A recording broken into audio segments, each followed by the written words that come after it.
Creativity is in our DNA. All of you in this room are by your very nature creative. You all have the ability to think in the second dimension, if you will, the opportunity to imagine. What I want to talk about is how we plan and design our communities to provide greater opportunities for us to live our creativity. And I want to suggest some things to you that we should consider as we plan and design our communities and as we move forward to enhance that creativity that is innate in all of us. Some years ago, I had the pleasure of visiting Amsterdam. I was totally amazed by Amsterdam. I'd heard so much about it from terms of urban planning, the opportunity that they've given to the residents to integrate biking with walking, with transportation, the number of plazas, the streets that were alive, the public art. It was a truly engaging place. I was probably the first person ever to go to Amsterdam and get high on the planning. So let us begin our journey by talking about what is it that a modern community needs. I'll start in today's time, then I'm going to bring us back a little bit. We'll visit some Romans, and then we'll move forward again. First of all, every community needs creative, educated people. Second, we need new creative ideas that become commercial realities. Third, we need multiple opportunities for mobility and transportation choices, some of the things I've already talked about that Amsterdam is doing. Fourth, we need links to the global marketplace. We've heard lots about the internet and its capacity, and if you don't have broadband, you're at a distinct disadvantage. And the fifth thing that the modern community needs that we don't talk about a whole lot, but we're starting to talk about a whole lot more, is the fact that community creativity fosters distinctiveness. In other words, where we are as a community and where we came from the creativity of those that came before us. And the distinctiveness of our place is related to that creativity.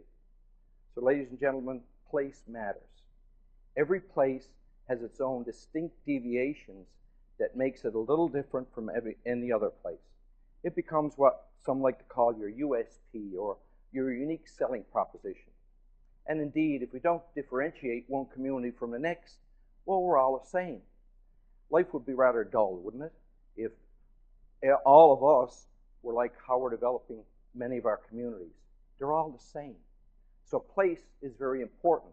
As a matter of fact, the Knight Foundation out of the United States surveyed 45,000 people, in give or take a few, in 26 communities, and they asked a simple question: what is it that attaches you to your community? What is it that makes you love where you are? And the Knight Foundation study identified three key things that a community needs to have, that every community should have. Number one, natural and creative beauty. Many of the communities that we live in have natural phenomena that we want to maintain. The natural elements in our community are often the elements of the community that we love. And we need to add infrastructure to our community that enhances and celebrates that natural beauty and relates to it in the forms that we provide.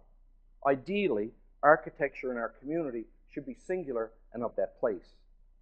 Secondly, we need opportunities for social interaction and engagement, for spontaneity. I remember being in Santiago, Chile some years ago, a beautiful city, and the conquering Spanish had started Santiago with a square in the middle. And it was a beautiful day, and we were walking into the square, and there was a mass of people that reminded me of like a school of fish, or a flock of birds, or a beehive. It was just people, a mass of people moving about the square. And as I got closer, I realized that the center was open, and in that center there were two gentlemen who were bantering back and forth. I have no clue what they were saying, but one would speak and the crowd would erupt in laughter, and then the next would speak and they'd roar again. And I had, again, no idea what they were saying, but I too began to laugh. And the few folks I was with began to laugh. So it's that idea of the spontaneity that we need in our communities and makes a community loved by the people who live there. And finally, it's something for everyone. Everybody should feel welcome in our community, particularly new people that are coming in. and particularly the residents. Perhaps it's a percentage of the population that needs affordable housing. Perhaps it's a percentage of the population, the roughly third, that can't get to recreation events because they haven't got a way there or they can't afford them. Perhaps it's the 10 to 12% of the population is living in poverty. All should be looked after in our communities, and all great communities look after all of them. If we look at what Mayor Koch did to rejuvenate that great city of New York, he spent a whole lot of money on new affordable housing for New York City. He also spent a lot of money upgrading all the parks in the city. Look at the result. So, ladies and gentlemen, these are the 8, I'm breaking a TED rule, you know, you're not supposed to make a list, but I went ahead and did it anyway. These are the 8 things that, in my opinion, and the opinion of others, that places need. And I would like to add one final thing, that a high placeness, if I can call it that, has a definitive impact on, and a measurable impact on the wealth, on the gross domestic product of that community. So let's go back in time just a little bit. I'm reading a book right now by a gentleman by the name of Timothy O'Sullivan. It's called Walking in Roman Culture. When the Romans would conquer a people, the people they conquered would look at them with certain fascination because they would pace. The Romans would actually walk back and forth, back and forth. But what they were doing is thinking. They realized that the creative mind needs to be in motion. If we move this idea forward, and hundreds of years, to Yeats, Dickens, Thoreau, they probably read about the Romans, for they too walked, and they walked a lot. As a matter of fact, in those times, there were people who felt you could not have a pure thought if you didn't walk. Now, I can only imagine how that might change campus design if we adopted it. Then, around the 1850s, along came a guy by the name of Ebenezer Howard. Ebenezer looked at the city and said, boys, we got a problem here. And around the 1840s, 1850s, land started to become a commodity. It was something for sale. Economics took over how we designed our cities. With the introduction of the tram, the horse and buggy, and the railway line, cities started to change. The beauty, the walkability of our cities changed as well. And Howard said, well, this just isn't good enough. So Howard came up with the idea of the 3 magnets, where he looked at the city from the beauty that's to be found in the countryside and the urban areas, and how we integrate that beauty with what we find in the urban core, where the commerce is, where the jobs are. And he linked those 3 to create what he called the new towns. And there are actually a number of those new towns that have been built. Then along came what I call the game changer. If you read Lewis Mumford's The History of the City, he talks about how the automobile has changed fundamentally how we design our communities. He suggests that the automobile has gotten a little ahead of people in how we consider and how we design our community. So what is right now is we have communities that are not designed, but they're engineered. They're engineered based on the needs of the automobile. What is we have parks that have been replaced by parking lots. Transportation takes up a whole lot of room. And generally, when the capacity of our roads are to the point where we get gridlock, we just add more roads.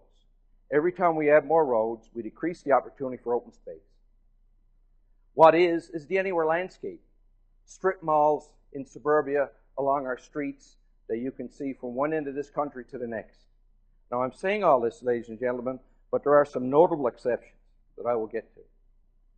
What is now is not place, but placelessness. We've lost the thought about maintaining our distinctiveness, of understanding the deviations in our community that should come through in design. What is a lack of fun and spontaneity that we talked about. I was at Millennium Park in Chicago some years ago to a sculptural form called a cloud. And when you went up to the cloud, it was like you could do a spoon. You could see yourself inverted in all different shapes and forms. And as people went up, they simply laughed. It was the coolest thing. And they laughed, and they talked, and they engaged with one another. It was the idea of using art to elevate space. We lack enough of that in our community. And perhaps the worst in the what is that the children are displaced from nature and nature creativity. The young children, particularly from 1 to 5, need the opportunity to be engaged in nature. I remember living in a subdivision, and behind the subdivision was a small park, and the only part of the native vegetation that was left was a few trees next to a play structure. In the middle of the trees was an ant's nest. That's where my young fellow spent his time, digging straws into those ants. Sounds cruel, but he was being creative. But what if, ladies and gentlemen, what if every resident was within walking distance of a park, a trail, a plaza, a public gathering space, and nature? What I believe, if I were to ask you the question, what is the key first step to enhance community creativity and attachment to place, what would your answer be? My answer would be to create a connected community. A community with a linked series of open spaces and public places. Places to celebrate, to create, to congregate, to laugh, to live. Why? Because open spaces provide opportunities for residents to leave the car park and walk to get that quart of milk at the corner store. Because open spaces are enshrined, are a part of the new paradigm of planning that talks about sustainability, that talks about smart growth, the new urbanism. The new urbanism really that harkens a whole lot back to Ebenezer Howard, who I introduced to you. Because open spaces provide opportunities for mental well-being and physical health. We're living longer, but we're not healthier. We're living longer because we've got good drugs to keep us going. But we're not healthier. Generation by generation, we're getting less healthy. If you have access to a park or an open space, research shows you're more likely to be active, to be engaged. It seems like a simple thing. Because open spaces and integrated systems of parks and trails are the most sought-after recreation asset in North America. Every study that we've done on recreation planning and developing these systems where we have engaged the public, the number one thing they want, the number one, is more places to walk. Because open spaces are an appreciating asset. It increases gross domestic product and brings wealth and enhanced idea generation and entrepreneurship to our communities. Because it strengthens place and place attachment. And because open spaces encourage social interaction, such as I told you about Santiago, Chile, such as I told you about Chicago, such as I've seen in Amsterdam, and such as we see here in our own city at times. And because open spaces create and maintain the beauty that's in our communities. And because open spaces protect the environment and finite resources. Once your open spaces are gone, they're gone forever. So as Nike like to say, it's time to just do it, ladies and gentlemen. It is time for us to move forward in developing these systems. Why don't we make it the law? Why don't we make it the law that in municipalities and in municipal bylaws, it's not just a frill to add open space. It gets integrated into the planning model for our communities. It's not rocket science. It's readily done, and we've got lots of examples of it been done successfully. So why don't we do it all the time? We need to develop a vision for our communities, a vision that's based on community distinctiveness. What is it that makes our community different than the next one? And how can we celebrate that? Starting with a vision provides the opportunity for you to do that. Preserve what is valued. What is important to us in our community? We tend to plan with identifying what we want to preserve as the open space after the planning is done. That 10% that we can't fit a couple of houses on. The open space needs to be integrated, and we need to map and preserve those lands that we love and to provide that connectivity and that access to green that research shows we all want. We need to link people-centric design with auto-centric design, something that the folks in Amsterdam have done very well. We need to think not just about the automobile when we design our communities, we need to think about the people on the street.